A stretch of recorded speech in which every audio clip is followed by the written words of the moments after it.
ईश्वरं सद्गुरुं साईनाथं सदा निम्बवृक्षस्य मूलाधिवासा सुधाश्राविणं तेक्तमप्यप्रियन्तं तरुं कल्पवृक्षाधिकं साधयन्तं नमामीश्वरं सद्गुरुं साईनाथं सदा कल्पवृक्षस्य तस्याधिमूले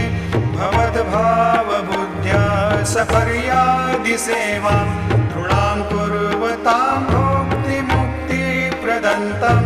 नमामीश्वरं सद्गुरुं साईनाथम् अनेकाश्रुतातर्क्यलीलाविलासै समाविष्कृतेषान् भास्वत्प्रभावम्